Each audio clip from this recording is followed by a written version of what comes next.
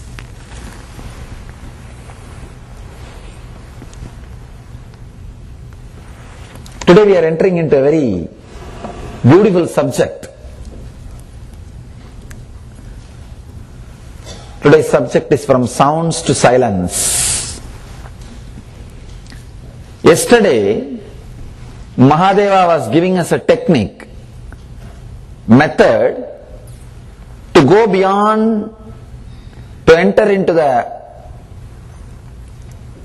samadhi, enlightenment from visualizations.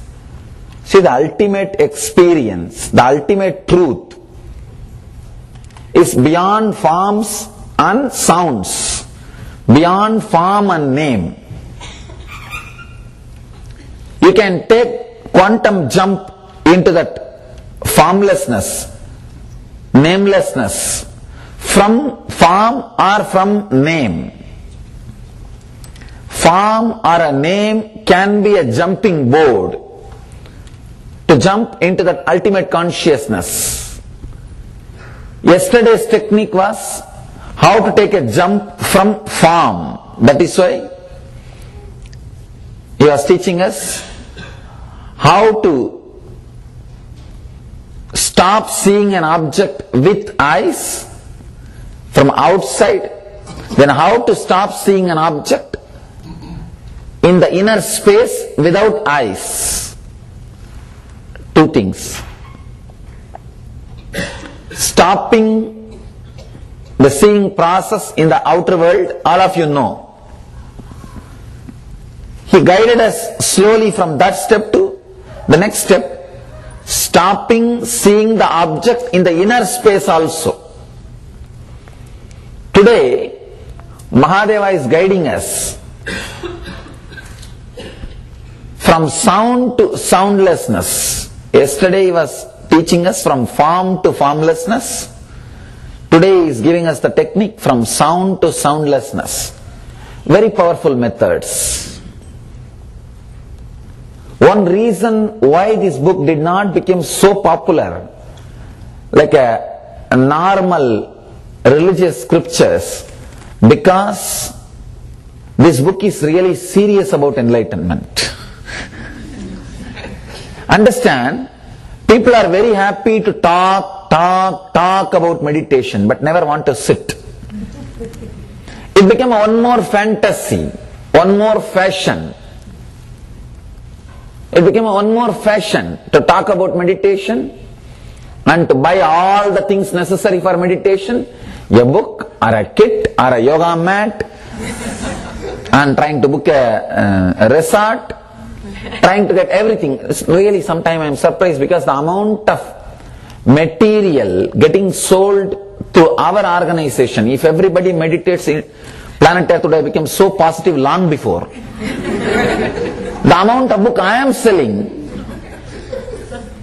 even if 10% of the people reads that books, long before the planet Earth would have become filled with positive energy. No need to be afraid of global warming. See, the global warming is nothing but collective negativity, insensitivity to the nature. Why we become insensitive to nature? The moment ego comes, you become insensitive to the nature. There was a beautiful story I was reading about a poet. This guy says, in the young age, he used to go and play with the wild animals near his homes, near his house. His father used to warn him that he should not go and play with the wild animals because they may disturb him. But he used to just run away and be with them. He says, when I became self-conscious, means afraid that there is a possibility they may disturb me, they will never come near me. The communication never happened. The relationship never happened. But whenever I had the courage or the very playful mood, whenever I don't have that fear, self-consciousness, the communication, the relationships used to be so strong. I felt very clearly, they are connecting with me, I am connecting with them. Understand? When your ego becomes strong, connecting with the nature is disturbed.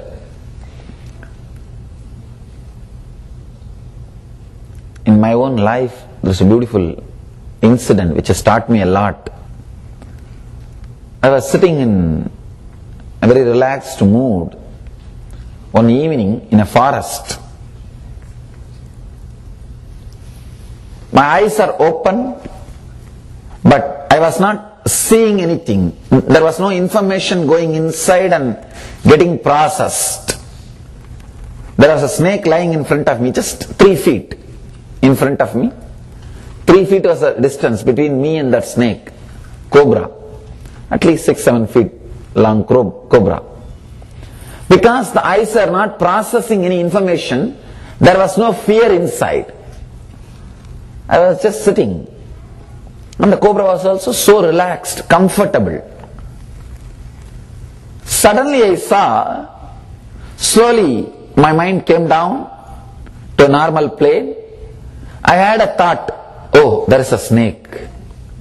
And the next thought, I should move out. The moment the thought snake came in my inner space, I saw very clearly the snake felt that I am a man. Till I felt this is a snake, the snake never felt I am a man. Till I felt the fear, the snake never felt threatened by me.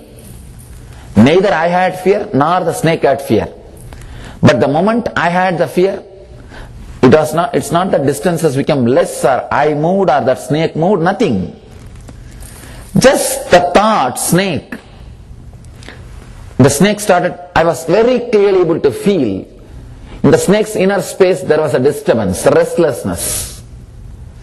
The moment I had the thought I should move, the fear, immediately the snake also felt the same insecurity, threatened. Immediately the snake started moving, even before I started moving. Both of us started moving. The moment your verbalization comes inside, the moment your words, your mind comes inside, the whole juice of the life is lost. Just innocent way of relating is lost. Just feeling connected is lost. That's one of the major loss which can happen to a human being. Understand? It's like a person who is born blind can never be made to understand what he is missing. Same way, the person who lost the way of communicating with the heart or the feeling can never be made to understand what he lost. It is very big thing to lose. All of us continuously think about meditation, but never want to get into it. Really, I feel that the amount of literature getting sold about meditation, the amount of accessories and the things needed for these practices getting sold, I don't think people are practicing.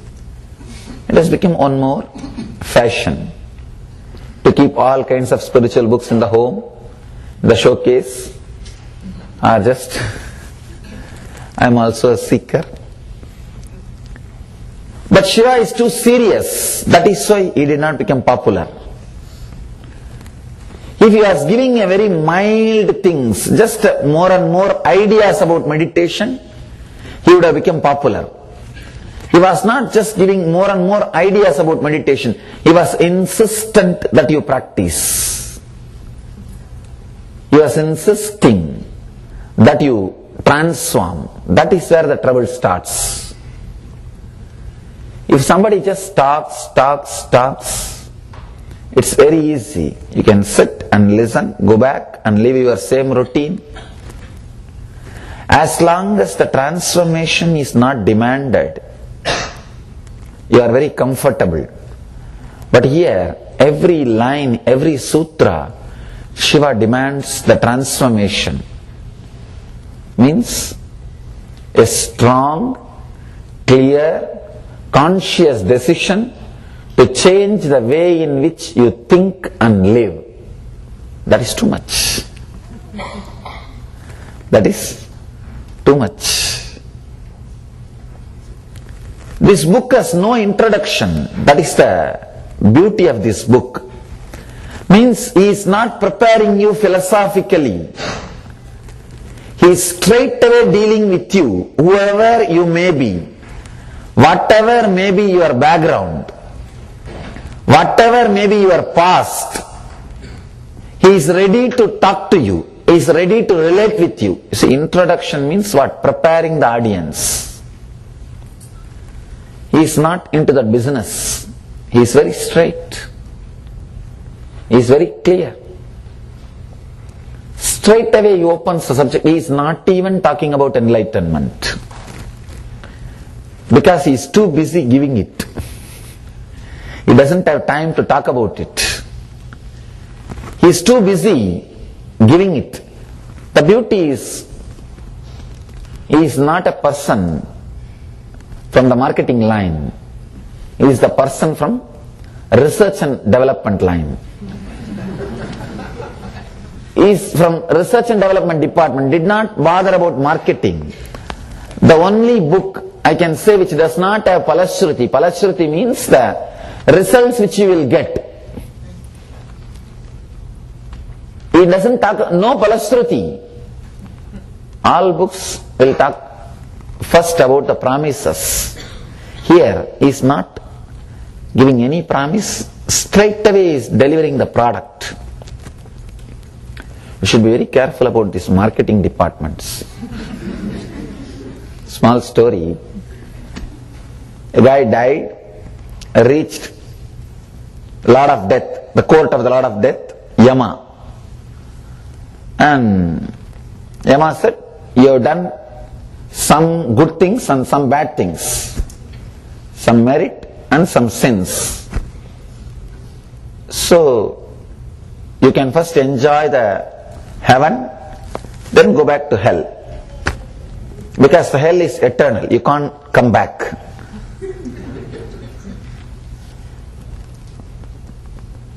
He said, the Yama asked, you want first hell or heaven? Which one you want to choose?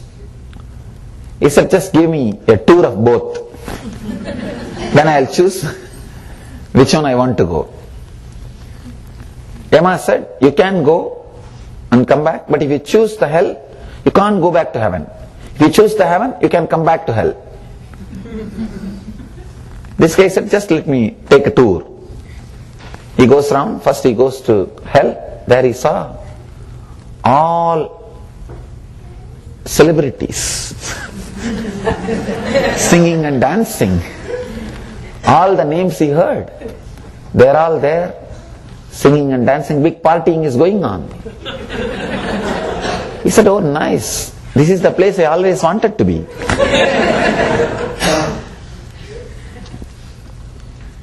But the people there said, okay, you can choose, but you can't go out. This guy said, all right, let me just have a look about the other side also and come back. Went to the other side, and there he saw the old saints with a long beard sitting on their cloud singing that same ooh, and each one of them singing their own way. Somebody singing Rama, somebody Krishna, somebody Alleluia, something. Different things are going on. He said, no. This is not the place I want to be. Nothing much is happening. Let's go back. He went to Yama and said, I want only hell. Yama asked, are you very clear? Are you sure? He said, yes, only hell. He said, all right, go. The moment he entered the hell, suddenly new door opened and he fell. And he saw that real hell as it is portrayed in the scriptures. People burning, boiling, frying, the same scene. He got the shock. He asked the person who was there, "What is this?" "Just an hour ago I saw the different scene and now this is different scene." That guy replied, "Oh, what you saw is our marketing department."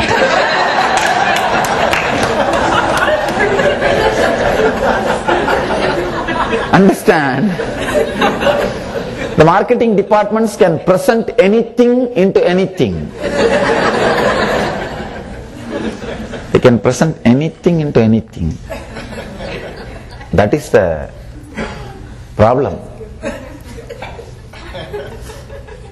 No, I always tell people, Vedic tradition, the beauty of the tradition, it does not have marketing department, it does not have think tank. No think tank, no marketing department. It is alive just because of its own purity and the strength of the truth. Still spreading, touching the cream of the crowd all over the planet Earth, without even having a single ritual or a recognition to convert. Traditionally, Vedic Dharma does not agree conversion. We don't have a ritual to convert. World's third largest religion, still surviving and thriving in this marketing age without any marketing department. No marketing. If you go to a traditional Vedic master, he will not even bother. Even if you ask, he won't even convert you.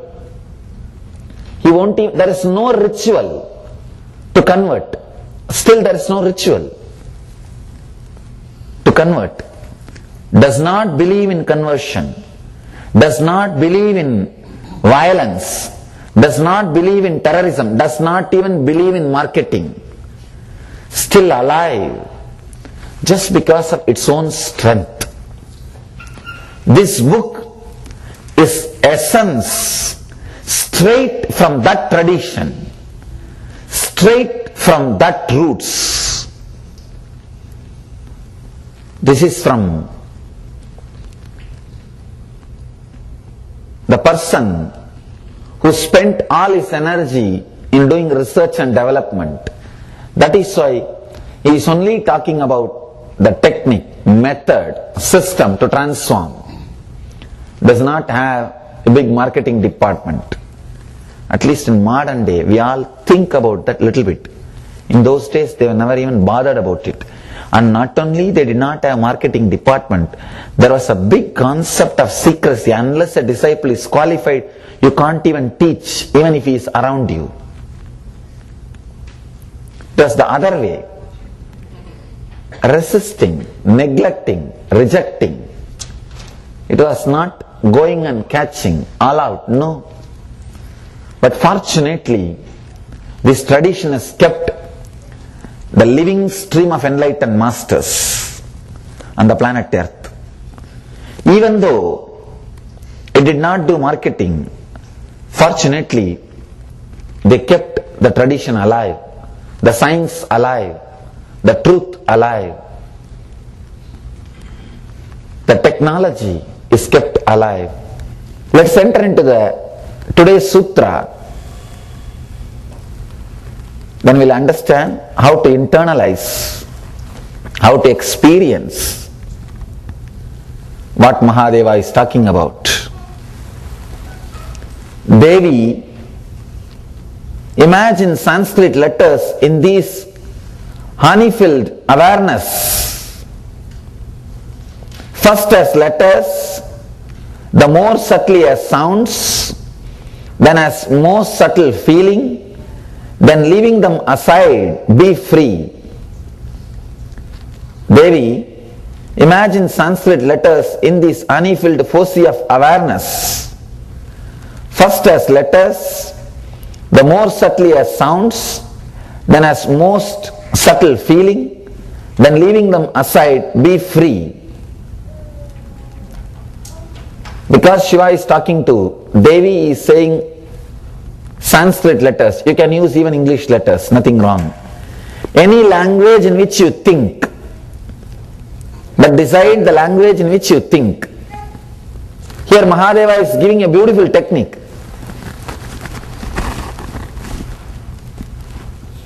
Before entering into this technique and understanding, let us understand few things about the inner chattering, verbalization, words.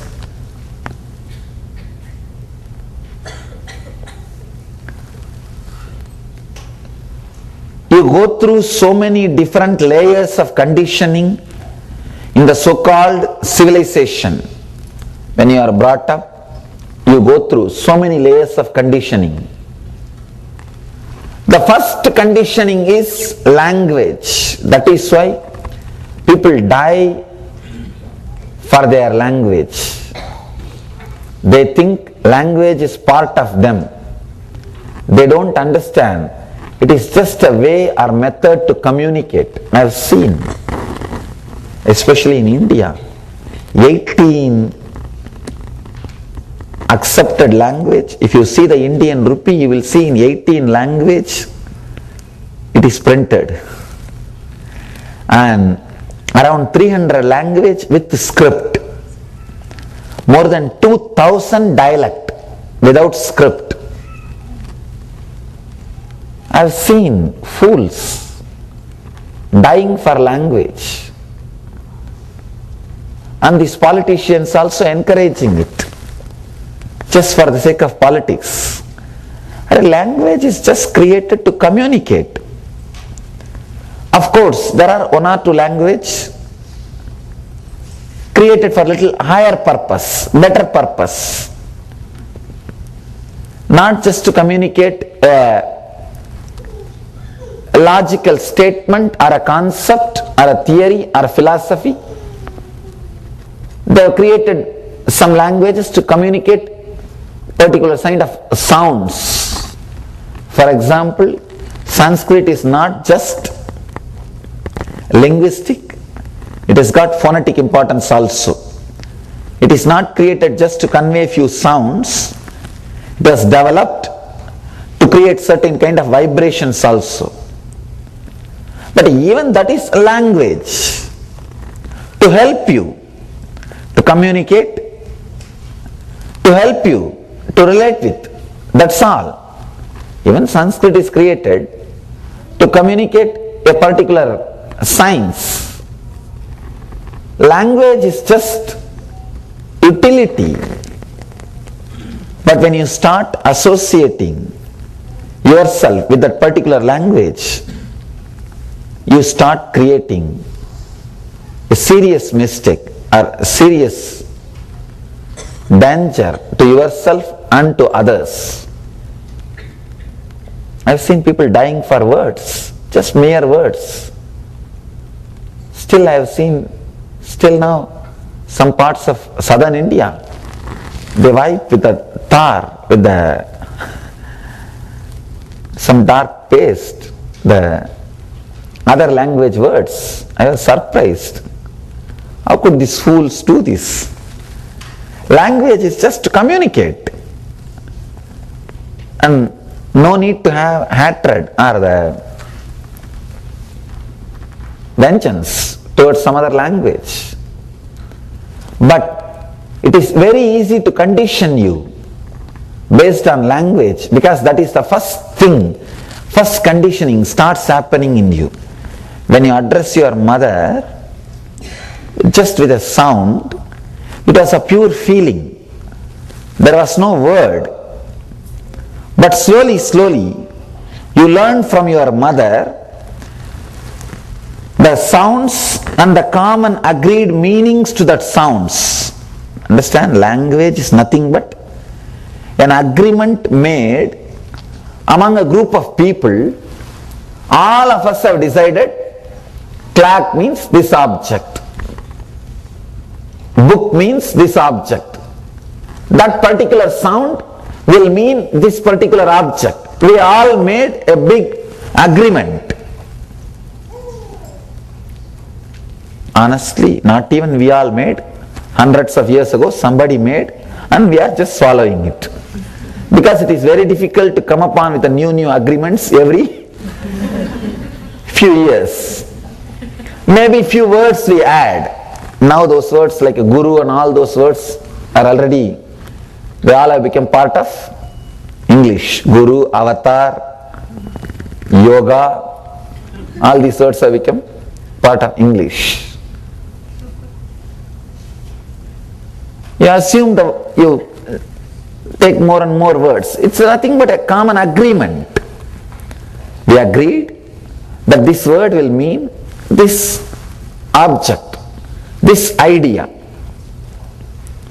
By and by, because the thinking speed is you, the thinking speed is so strong in you, you forget the language is just added to you. It is not part of you. You start thinking it is part of you because you never experienced a space without thinking. Because constantly you are thinking, you started thinking, thinking is part of you. That is the first layer of conditioning. First layer of conditioning is thinking or language. Once the language comes inside, now you are ready to be corrupted. Now you are ready to be conditioned. Now the whole drama starts. You will start behaving, you will start living like a normal man. God plus inner chattering is man. Man minus inner chattering is God. The moment inner chattering is added to you, you have become normal man. Conditioning has started. One by one. Original sin, the first sin, is getting conditioned to a language. Here Mahadeva is giving us a beautiful technique to reclaim the original space, the space of relating with innocence. You see, when you are see a child, how it relates. When it sees a flower, the whole body responds. The whole body expresses. Whole body just jumps in joy. A child will never laugh or smile only with mouth. The whole body will laugh. The whole body will be in joy, in ecstasy.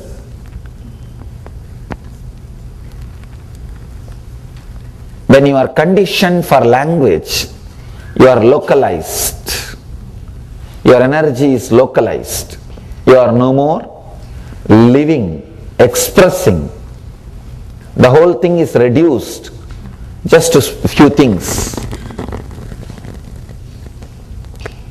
Mahadeva is teaching us to come back to that innocence, that joy, that experience. It is beautiful to use words to communicate certain things. Even now I am using words to communicate. It is beautiful. But it is beautiful if you know how to relax from words also at certain points, at some time. But if you can't switch off that constant radio which is going on in your ears, it is not entertainment anymore. See, entertainment is entertainment if you can stop when you don't want. If you can start when you want. You can neither stop nor start, it just goes on. Then what it means? Mother-in-law. Not entertainment.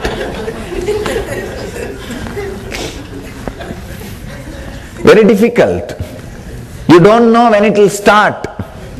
You don't know when it will stop. You are just caught. And it is going on and on and on. Entertainment means which is under your control. But if you are not able to stop, then it's a prison. In traditional language, we say,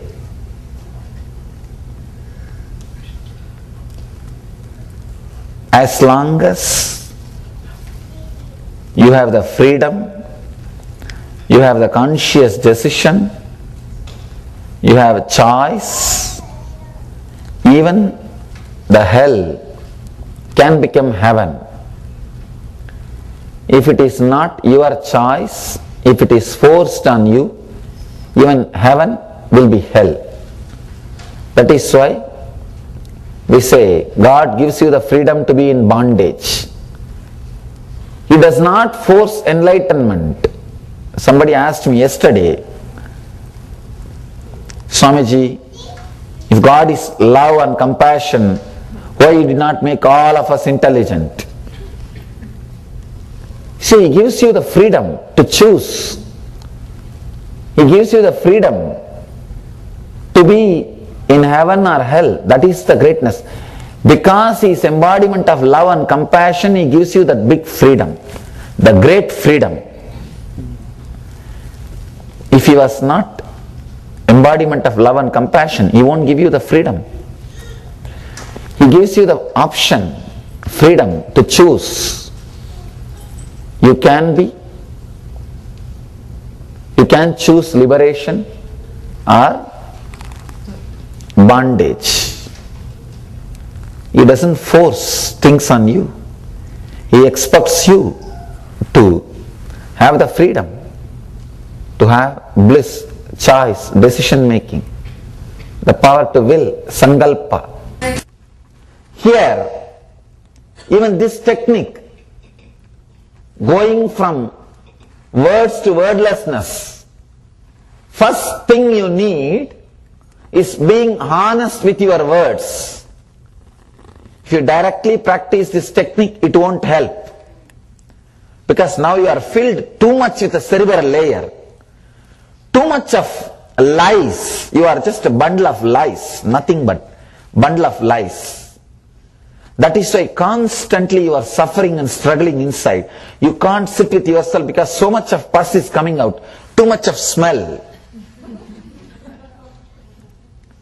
Why you can't sit with yourself? Why you are feeling so restless, constantly irritated?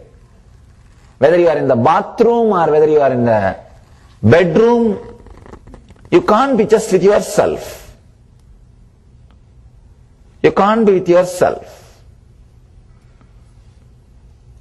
Your inner chattering is too much.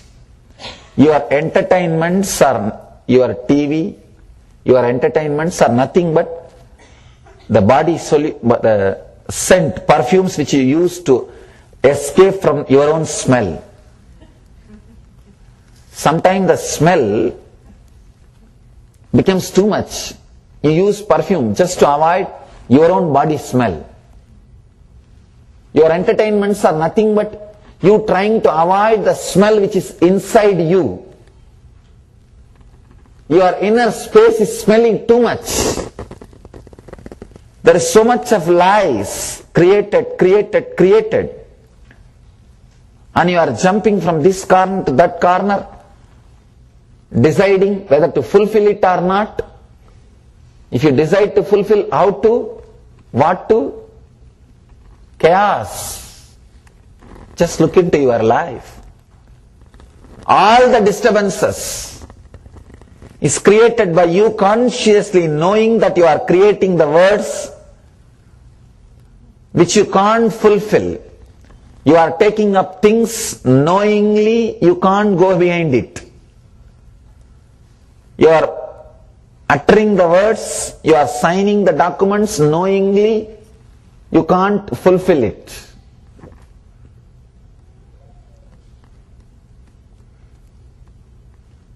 Auspansky was fortunate enough, he met Gurdjieff and courageous enough to go with the Gurdjieff's words to understand he is just empty, filled with too many words, which he knows clearly is not the truth. If you are also fortunate enough, just sit and list the words. In how many places, to how many people, knowingly, you utter the words, knowingly you can't fulfill, you can't go behind it, you can't see the end of it. Forget about unknowingly what all you did. If you do knowingly the same mistake 10 times, the 11th time you will be doing it without even knowing that you are doing a mistake, because by the time that becomes a habit. That becomes a habit.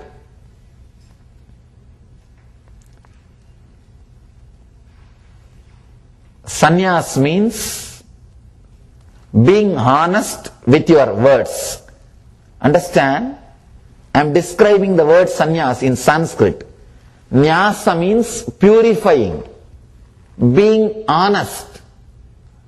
Sannyas means purifying your everything, being honest with everything. I always tell people, sannyas does not mean you need to leave your house. No. Sannyas does not mean you need to leave your wife. No. Sannyas does not mean you need to leave your life. No. If you just leave these lies, that's enough. But many times you will not understand. You have filled your life with the lies unless you move away from them.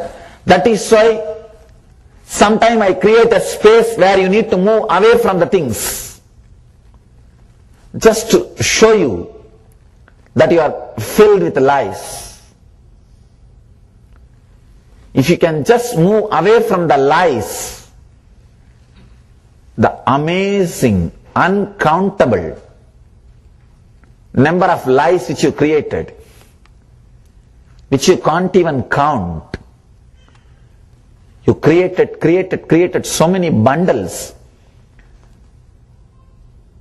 One big thing, one important thing, if the lies, number of lies has become too much, the bundles of lies has become too much, you start thinking they have become truth. The bundle of lies gives you the confidence that you have too much around you, too many things around you. Then you start thinking, oh, so much cannot be lie. I met a priest, said, Swamiji, show me the truth. Please guide me. I am a serious seeker. I said, Arey, you are such a wonderful seeker. He said, Swamiji, in the initial level I started out of my insecurity. If I have too many people following me, I'll feel secured. Then by and by I started believing, if so many people are following me, then I must know the truth. I must be knowing the truth. What I am talking must be truth. The initial level, I started convincing them I know the truth. But after some time, seeing so many followers, I started convincing me that I know the truth. But somehow, fortunately, I had a big blow in my life that taught me that I don't know. I need to seek. Sometimes the sufferings come as a blessing. Of course, he was fortunate enough, intelligent enough to face that blow and understand that he need to look inside. He was a very honest guy, fortunate guy, that at least he was able to look inside and realize he has built his whole life, whole thing just on lies. Just because people can't verify, courageously living or vomiting lies. Look into your life. how many places you are doing, how many ways you are doing it, especially when to your kids. How many places you are telling lies. But they are very intelligent. One guy was telling to his son, do you know in your age what Abraham Lincoln was doing? Son said, I don't know about that, but I know in your age what he was doing.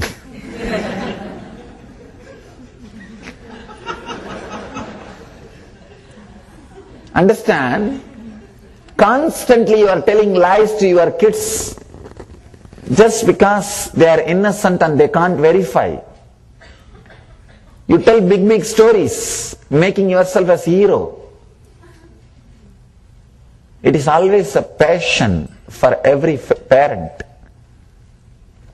You can't be hero for so many people. At least let me be hero to a person who is dependent on me for his food and shelter. Now that is the way you behave. That is why you are so possessive about kids. That is why constantly you are trying to project that you are a hero to them. At least let these 2-3 people believe. Just because you are giving food and shelter, you force them to believe that you are their hero. But somehow, fortunately, they are intelligent to find out. At least after a few years. And not only to your kids, look into your life in so many places.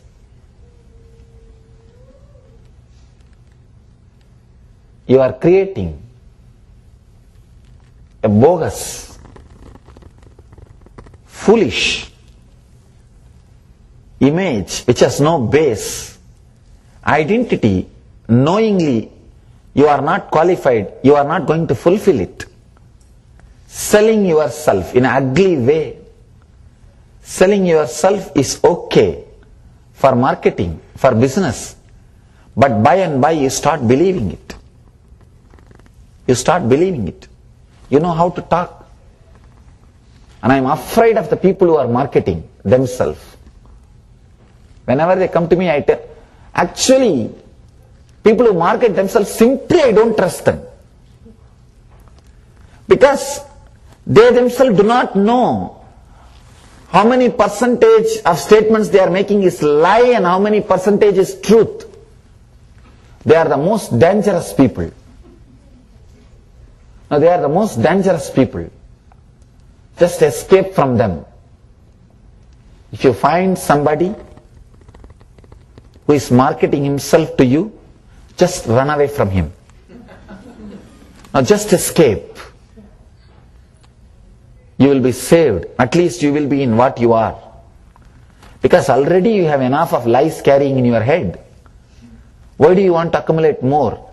Karma means the lies put on your head, vomited on your head by a person who is marketing himself, who is not clear about the lies which he is uttering or the truth or the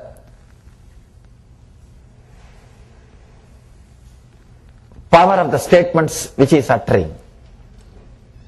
He himself is not clear about the power of the statements which he is making. He himself is not clear what he is uttering, how much is lie and how much is truth. I have seen these so-called seekers.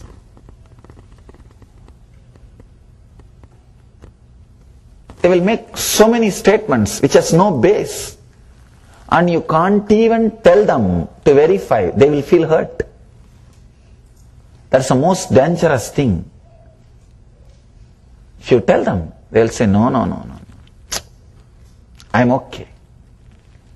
You can play that I'm okay game, selling yourself that game with outsiders, not with masters. When you play that game with master, you are cheating yourself. That is why I always tell people. People come and tell me, you are my God, you are everything. I have heard enough of these ugly lies. If somebody feels I am God, he doesn't have to tell me. I will know very clearly by his body language. People come and tell me, I believe you are my God, please heal me, you have to heal me. I tell them, I never asked you to believe. You are posing as if you believing me, you are doing a favor for me. No. That's a belief created for the sake of utility. I've seen people. They can put you in the throne of the God in 1 minute, and they can dethrone you in 1 minute. In 1 second, not even 1 minute. If I don't do their homework, that same moment they will dethrone. No, I think he lost all his powers yesterday itself. They can give powers and take powers. Funny game. It is okay to play the funny game if you are not serious about the growth or enlightenment. But if you are serious, stop the funny game at least at some point.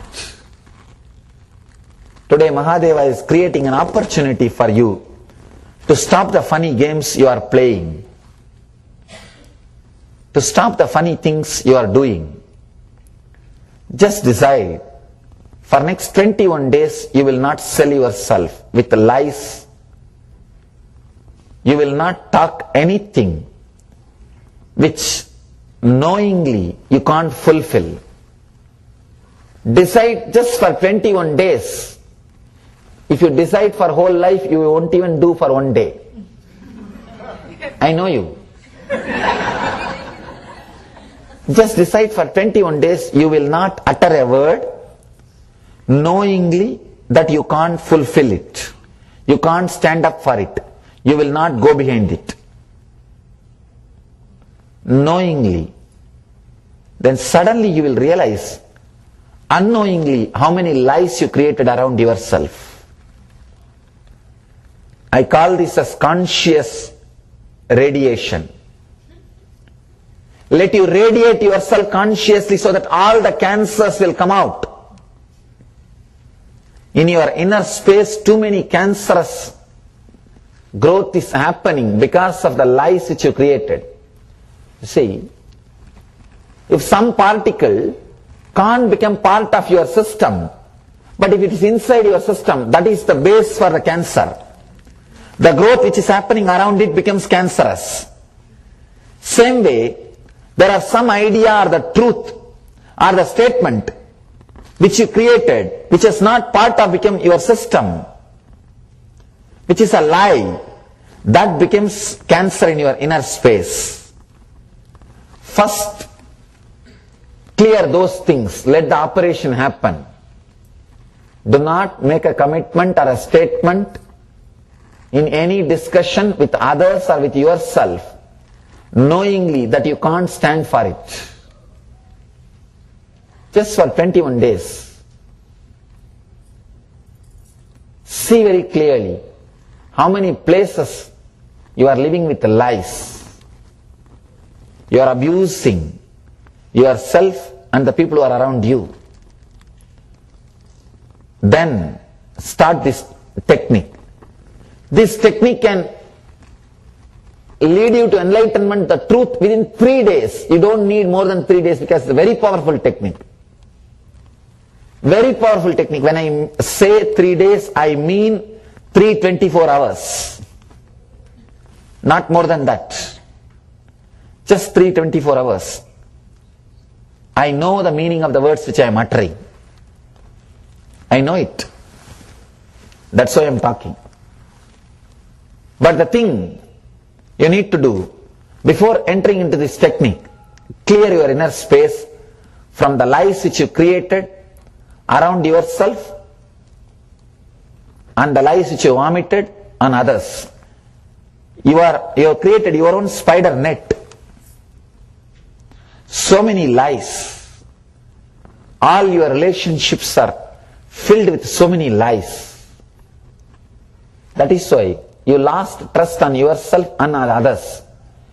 If you sit with yourself, your inner personality is haunting you. Many times you try to avoid, just with your saying, no, it's okay, everybody is like that only. Everybody being in depression does not mean you should also be in depression. Alright, if you choose that, I have no problem, be in depression. Everybody being in the same state cannot justify you being in the same state. I know. The big problem is these guys come and sell themselves to me knowing. I think they are not even knowing. If they know that, they won't try to do that. Whenever this type of people come and trying to sell, I tell my inner circle, this fellow is playing with mind, I played with the mind itself. He thinks he can sell the words. But the difficulty is, by and by you forget you are lies, you are a bunch of lies. Not only with me, wherever you go, you just carry that bunch of lies. Wherever chance or time permits, you just throw your lies and just wait who gets sold by your lies. Life, an identity filled by lies is hell. You don't need separate hell. It is just filled by the depression and the deep suffering. The technique is so powerful. He says a simple method. Just visualize letters, means words. Visualize words. First, in a colorful way. Second, forget those words and visualize, be with that feeling created by those words. Then, drop the feeling also and be free from it. For example, create the word love. If that word is authentic in you, that feeling also will raise with that word. But the problem is you have created so much of lies around each word. Cleaning those lies itself takes so much of time. If you have a lie created around the word love, the word cannot lead you to enlightenment. You have created too many lies around every word in your life. That is why no word creates a powerful feeling in you. Every word has become just marketing.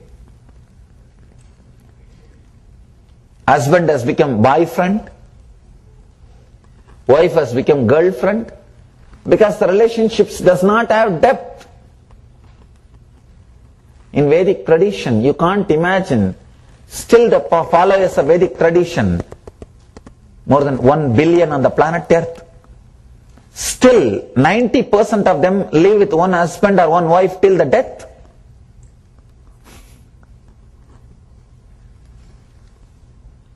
The reason is, from the beginning, the respect added to relationship. The words which you utter is filled with lies. If you are saying that you are loving somebody, you are in love with somebody, you are thinking you are in love with somebody, not actually. Your ideas about each words is polluted, corrupted so much with the lies which you created. When people come and tell me that they accepted me as a guru, I just laugh. You neither know what do you mean by the word guru, what do you mean by the word disciple. How can you say, I am your guru? And tomorrow itself, if I don't fit in your frame, you won't bother to throw that word away. Throw that relationship. I have seen so many funny things happening. One guy who attended one of my Gita lectures came to see me, and he was sitting in front of me and praising me left and right. Praising me means you are Krishna, you are God, you are this, that. Too many things. And he is a great Krishna Bhakta. I was little uneasy. I became uneasy whenever I listen the words coming from the source of lies.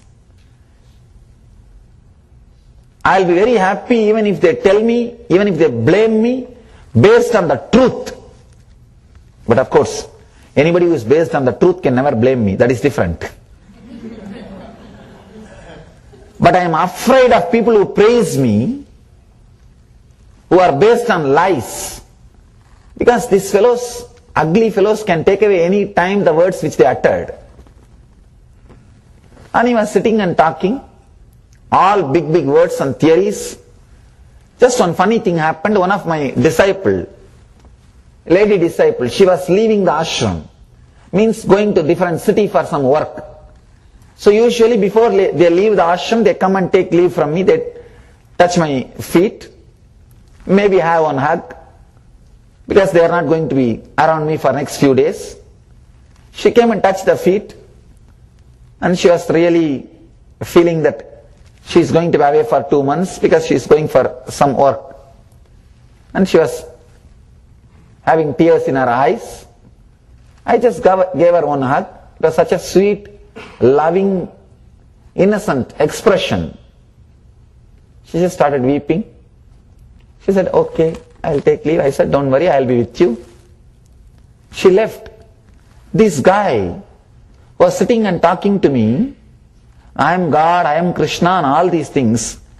He can't tolerate a Swami hugging a woman. Gone, over. Over. Just he got up and walked out and he started talking to others. No, I can't imagine he is a Swami. Till last moment, he was talking to me, you are Krishna, and the picture of Krishna or Murti of Krishna which he is worshipping I have seen in his house, surrounded by 20-30 girls. And not only surrounded, dancing. And I was shocked, the lies with which this guy was talking. And he can't tolerate one hug. Means what? The words which you are uttering has no meaning. You don't know the depth of the words. And you are just uttering because it is free. We should make people pay tax for the words. Then lot of disturbances will be reduced on the planet Earth. There should be a small meter which counts the words they utter, which counts the number of words they speak, and there should be tax for that. Then so much of problems can be avoided in the planet Earth. The crime rate can be brought down drastically. He was praising me for half an hour. One hug is one activity which does not fit in his frame is enough to dethrone me. And she was my mother's age. My hug, she was my mother's age. Must be more than 50. But this fellow can't tolerate, can't digest. This is what I call uttering the words knowingly. You are telling lies. Knowingly, you can't go behind the word till the end. Just because of the courage that it can't be verified, you will not be cornered. You will not be questioned. Do not utter any words. You are creating so much of karma. Karma means the net from which you can't escape, the bondage. By uttering the words, knowing that it is not truth, you can't stand for it, you can't stand behind it, you can't live up to it. That is the most dangerous thing you are doing to yourself. You are doing to yourself. People come and tell me, I am a good person, never did anything against anybody, why did this big disease came to me? Why am I suffering? Look into your life. You would have spoken so many words, lies, knowingly you can't support it. Just because you can't be cornered, you would have been vomiting it out. You would have been telling it.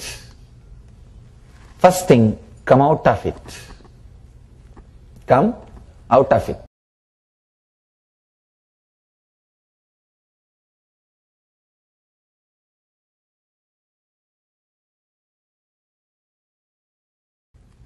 Now we will do this meditation, this technique of Mahadeva in 2 steps. First, let you look into yourself for 5 minutes and try to pen down, not for anybody else's sake, just for your sake. Later on destroy that paper, let nobody see that. Pen down in how many major ways you are uttering the words knowingly you can't be cornered, or knowingly that you can't stand up for it. Let you take few minutes to upset, to burst all the balloons which you are having in your inner space, ugly, dirty, cancerous growths. Touch all of them and poke all of them. Let the pus come out. Then, second step, the technique itself. First step is like washing your clothes. Second step is like ironing it. Second step, visualizing some word. Then staying with the feeling of that word. Then relaxing even from feeling. Even to do this technique, honestly, you need to understand how many ways you associated lies around every word. If you uttered 10 times, I love you, to somebody without having the honest love, that word has lost its meaning for you. Afterwards, even you try to love somebody, that word will not have meaning or feeling. You have lost the great dimension or the feeling of loving somebody. That very possibility is dead in you. That's the worst thing can happen to you. People come and tell me, I know I should be devoted, I don't know how to bring devotion. Means what? At least 100 times you would have uttered the word devotion. I am devoted, I am devoted, I am devoted, knowingly that you don't have that. Then, mind has lost that very aspect of giving meaning to that word devotion or feeling the experience devotion. You become dry. Do not utter the word knowingly you can't stand behind it. If you utter, you lost that dimension in your life. You are done with it. You are done with it. If you uttered the word, I love you, without loving that person 10 times, you lost the dimension of loving somebody from your life. Every step, the lies which you created has reduced you, has cut your dimensions. It has made you handicapped, psychological handicapped. Physically being handicapped is also not so worst. At least others will know, you will have the sympathy. But psychologically being handicapped is the worst thing. Much more than psychologically being handicapped, it is spiritually being handicapped. If you can remove all these lies which you uttered and created your personality and purify yourself. This is what I call tapas. Flooding yourself with the truth. Whatever can be washed away, let it be washed away now itself. The earlier they are washed away, better for you. Let you know, at least in your inner space, how many buildings you built on lies. How many ways your foundation was a lie. How many dimensions was lie. At least look into yourself. To flood yourself with the truth. To come out as a new being. Now we will enter into the Mahadeva's technique. 2-step. If you have paper and pen, take it. Why I am asking you to write for yourself, otherwise you will not remember. If you don't have paper and pen, at least sit and count so that you will remember how many places, how many spots. Just 5 minutes of looking inside to clean your inner space.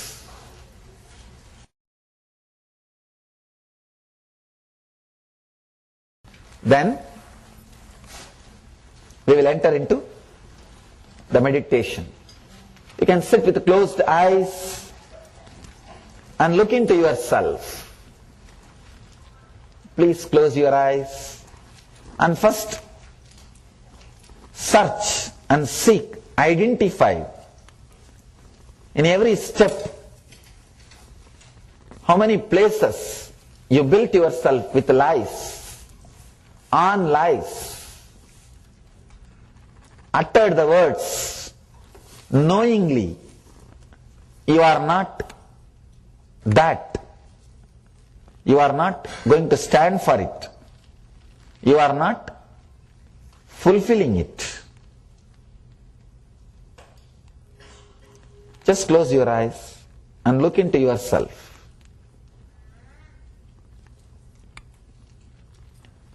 How many places you use the word knowing you don't mean it?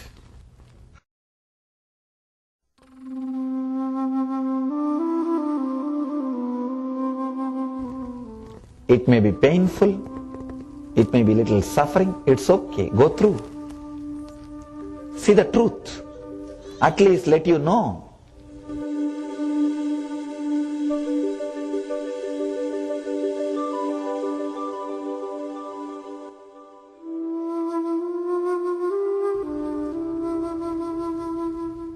After all, no need for anybody else to know. Let you know at least.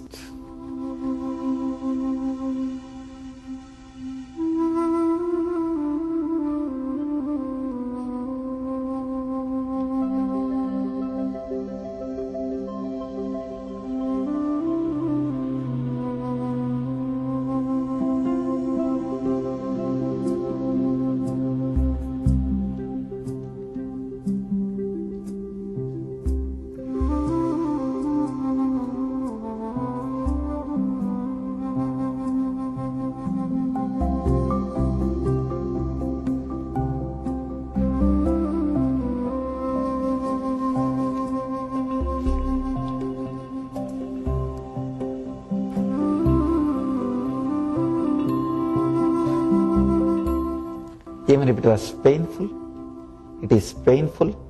Look. Do not avoid just because it is pain.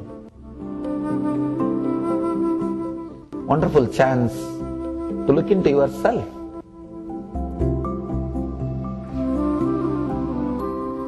At least know in how many places you built your life, your identity based on lies.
It's a beautiful opportunity for self-analysis, to look into yourself, to do the introspection.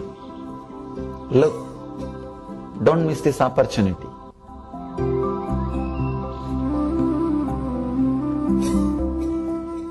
Where all you use the words without knowing the meaning, without meaning it.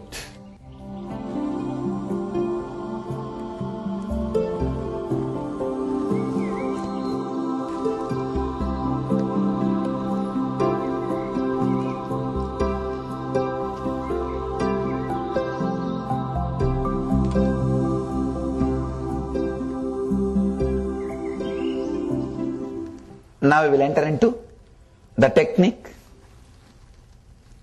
Just read what you have written. You can open your eyes.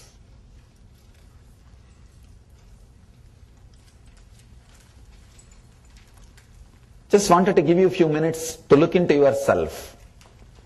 Try for next 21 days not to use any word which you do not mean. Do not use any word knowingly that you can't stand for it.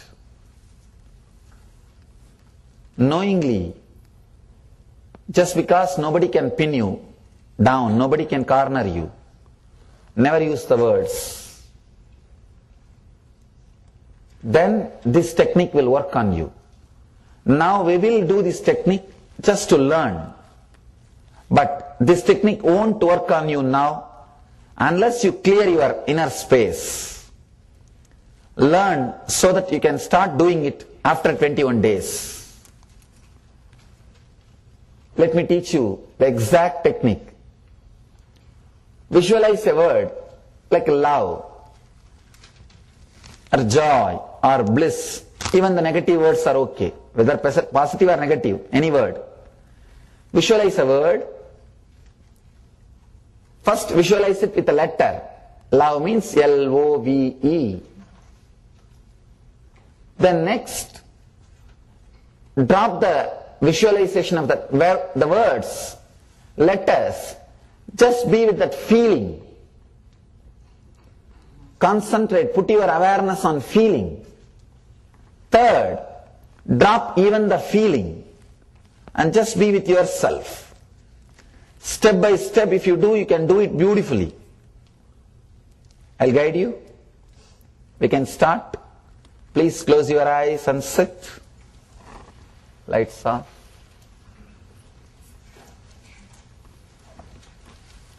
Sit in a very relaxed way.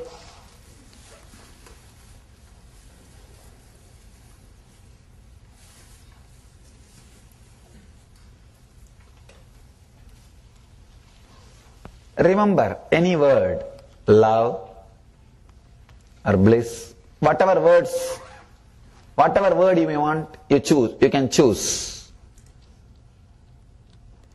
Whatever word you want, you can choose.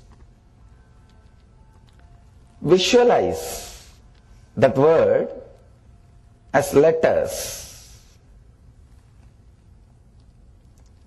Be with that visualization of letters.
Now,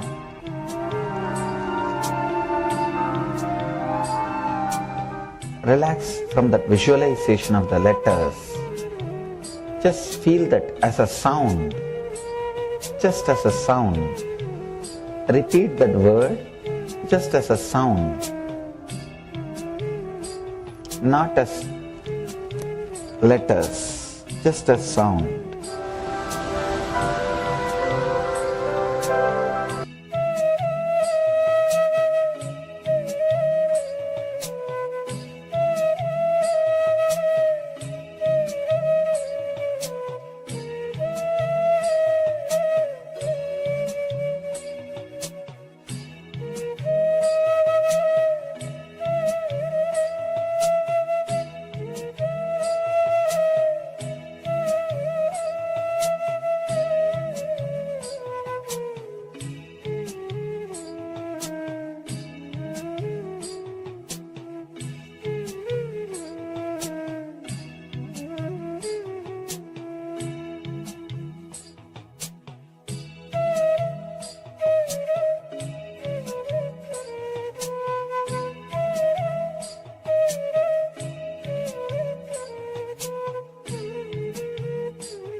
Relax from sound also.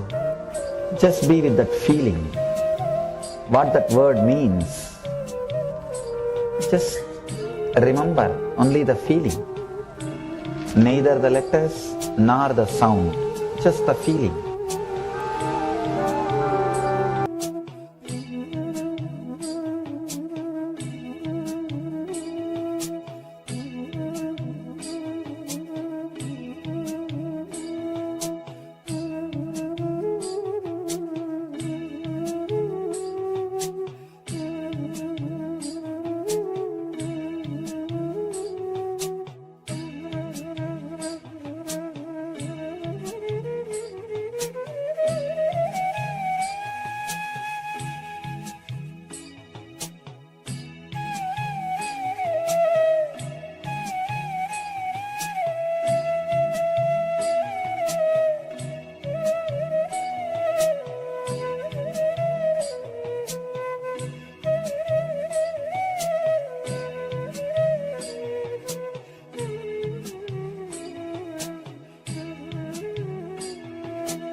Now relax even from feeling.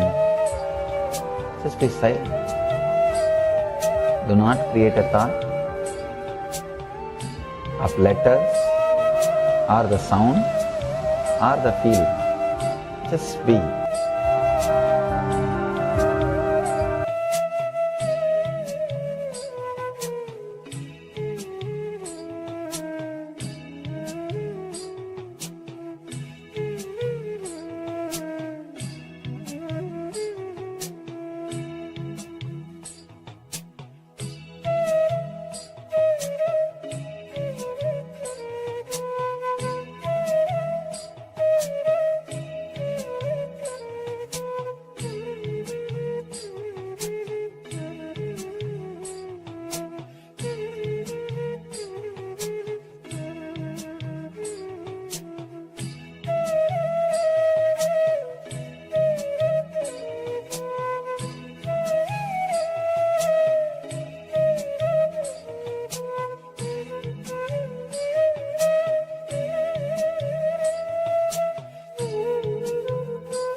Yes, Nityanam, all of you.